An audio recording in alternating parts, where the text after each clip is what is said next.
that you're here. I want to start with you, Dr. J, because when we were talking earlier today, I had said to you, I'd watched the video and I've seen some coverage on TV. Obviously, I'm in the TV news business. But you said something to me that really hit hard. What did you say to me? Thank you, Elisa, for the question and for having me here today.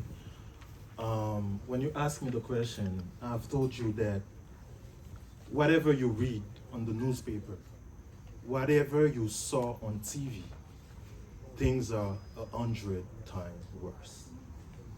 100 times worse. Yeah, 100 times worse. Things that you cannot even imagine. So what you guys are reading from the newspaper, there's no way that you can summarize in one paragraph or 2-3 paragraphs what is going on in Haiti right now. So it's very tough. Mitch, you chose to build a life for so many in Haiti in your orphanage, which I'm not sure that, does everybody here know that Mitch has an orphanage in Haiti? Can you talk a little bit about that? And then what drew you to Haiti? What brought you there? And what made you want to help in such a profound way? I don't have a mic. Okay. Well, thanks for having me here. What drew me to Haiti was similar to what Pat was saying, the earthquake.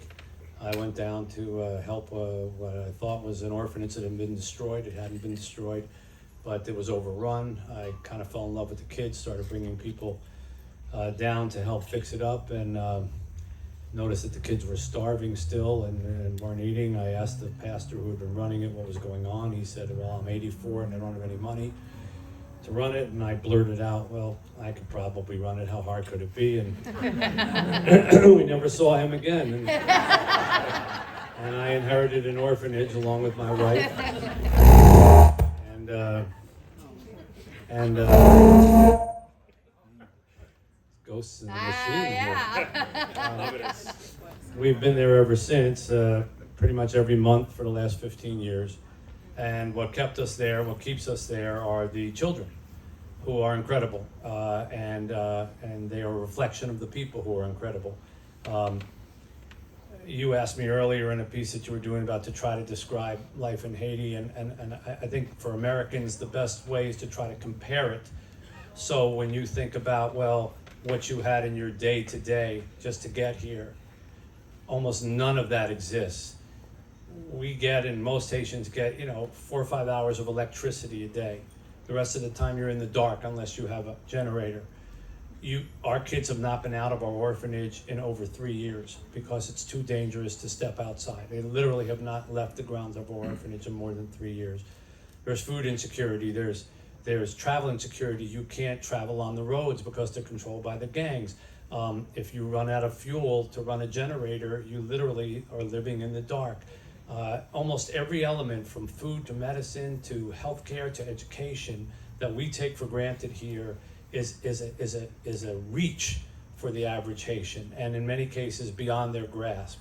And so we run a place where we take kids from all over the country, and many of them, the cases would break your heart. I mean, we have kids who have been left under trees to die out in the woods, and someone who finds them and brings them to us. We've had kids who have been dropped off at tuberculosis clinics or malnutrition clinics, and nobody comes back for them for a year. They don't have a name, they don't have an age. We've had to invent birth certificates, invent names, invent birthdays.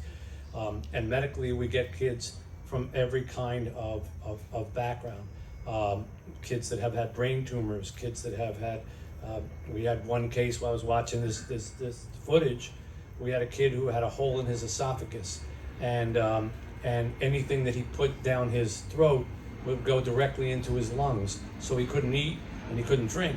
And we took him, this is before we knew anybody at Haiti Air Ambulance, we took him in supposedly to the only doctor in Haiti who could handle a thing like this, was 7 hours away by car.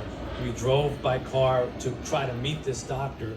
waited in a hallway of a hospital with this kid out in the hallway because he was coughing and they thought he had tuberculosis, so they didn't want to put him in a room for 6 days waiting for this doctor to show up. Doctor never showed up, and finally we had to try to get him out of there, drive him back down, and try to put him on a plane and take him to America.